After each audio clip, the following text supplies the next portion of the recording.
Hello बच्चों, आज हम करेंगे आपका यूनिट टेस्ट सॉल्व। सबसे पहले क्वेश्चन देखेंगे हम, भाषा शब्द किस धातु से बना है। तो भाषा शब्द संस्कृत की भाष धातु से बना है। इसका आंसर क्या होगा? भाष, फर्स्ट वाला भाष धातु से बना है, जिसका अर्थ है प्रकट करना। अगला क्वेश्चन था, जो ध्वनियाँ स्वरों की सहायता से बोली जाती हैं वे क्या कहलाती हैं। तो बेटा ध्वनियों को वर्ण भी बोलते हैं, अक्षर भी बोलते हैं, और जो वर्ण या अक्षर स्वरों की सहायता से बोले जाते हैं उन्हें हम व्यंजन कहते हैं। तो इसका आंसर होगा व्यंजन। अगला क्वेश्चन था, द्वित्व व्यंजन के 2 उदाहरण दीजिए। सबसे पहले हम देखेंगे द्वित्व व्यंजन होता क्या है। एक ऐसा व्यंजन जो 2 बार प्रयोग किया जाएगा, और जब पहले इसका प्रयोग होगा तो वो स्वर के बिना होगा, और जब दूसरी बार इसका प्रयोग होगा तो वो स्वर के साथ होगा। जैसे पक्का,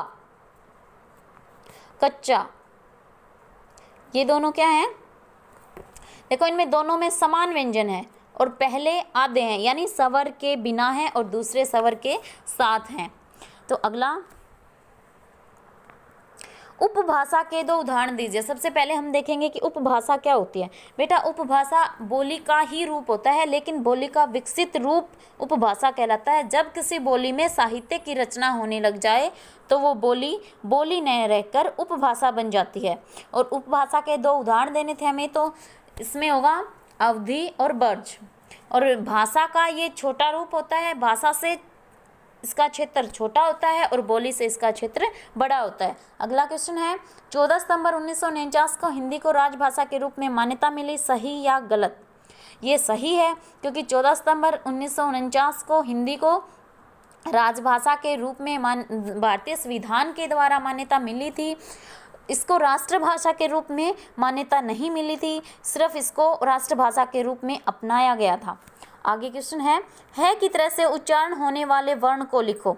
तो है की तरह से किस वर्ण का उच्चारण होता है? ए, यानी विसर्ग का। तो हमें विसर्ग लिखना था इसमें। अगला क्वेश्चन, भाषा सीखने में व्याकरण से क्या सहायता मिलती है। बेटा व्याकरण ही तो है जो हमें भाषा को शुद्ध रूप में लिखना, शुद्ध रूप में पढ़ना और शुद्ध रूप में बोलना सिखाती है। तो इसमें हमें यही देना था कि भाषा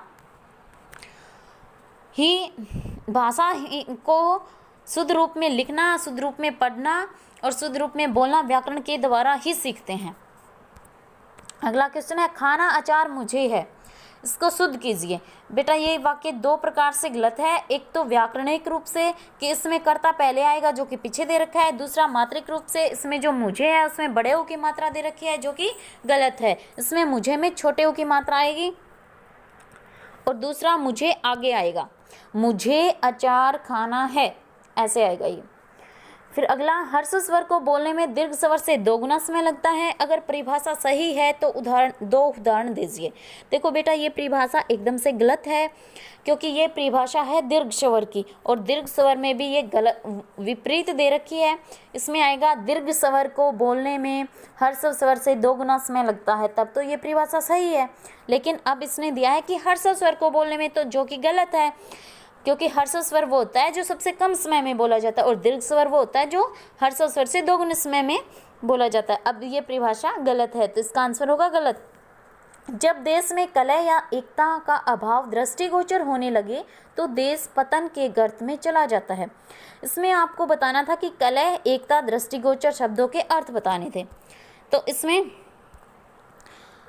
कलह जो शब्द है उसका अर्थ होता है कलेश, विवाद, झगड़ा। एकता का अर्थ होता है संगठन, एक यूनिटी जिसको इंग्लिश में बोलते हैं, यानी समूह, साथ देना, सहयोग देना।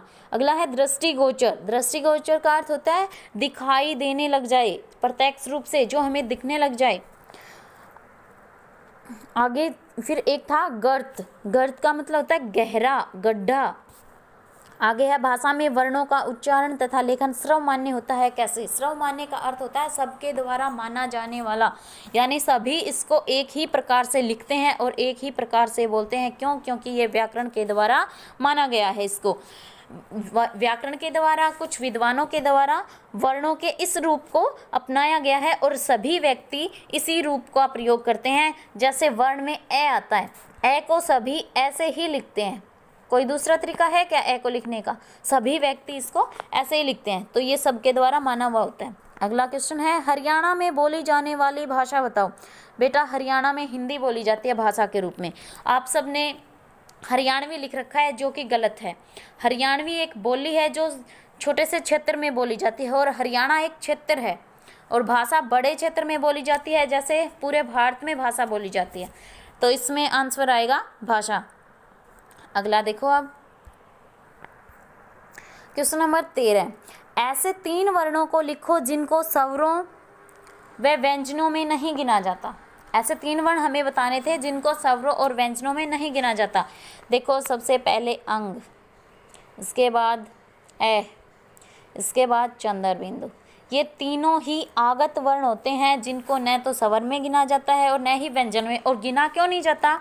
इसलिए नहीं गिना जाता क्योंकि बेटा स्वर जो होते हैं वो बिना किसी वर्ण की सहायता के बोले जाते हैं, लेकिन जब इनको बोलते हैं तो व्यंजन का इसमें सहयोग होता है। जैसे अंग, इसमें व्यंजनों की आवाज़ ध्वनि आ रही है, इसमें है की आवाज़ आ रही है, तो स्वर में नहीं गिना जाता। और व्यंजन में इसलिए नहीं गिना जाता क्योंकि किसी भी व्यंजन को हम बोलेंगे तो स्वर की ध्वनि बाद में आती है और व्यंजन की ध्वनि पहले आती है। लेकिन जब इन तीनों को बोलते हैं तो व्यंजन की ध्वनि पहले आती है और स्वर की ध्वनि पहले आती है और व्यंजन की ध्वनि बाद में आती है। अगला है भाषा का मुख्य कार्य क्या है। बेटा भाषा का मुख्य कार्य विचारों का आदान प्रदान करना है और दूसरा कोई कार्य नहीं है इसका। अगला है स्वर और व्यंजन में मुख्य अंतर बताओ। स्वर और व्यंजन में मुख्य अंतर यही है कि स्वर बिना किसी व्यंजन की या किसी वर्ण की सहायता के बोले जाते हैं और व्यंजन स्वरों की सहायता से बोले जाते हैं। यानी स्वर तो स्वतंत्र रूप से बोले जाते हैं और व्यंजन स्वरों की सहायता से बोले जाते हैं। धन्यवाद बेटा।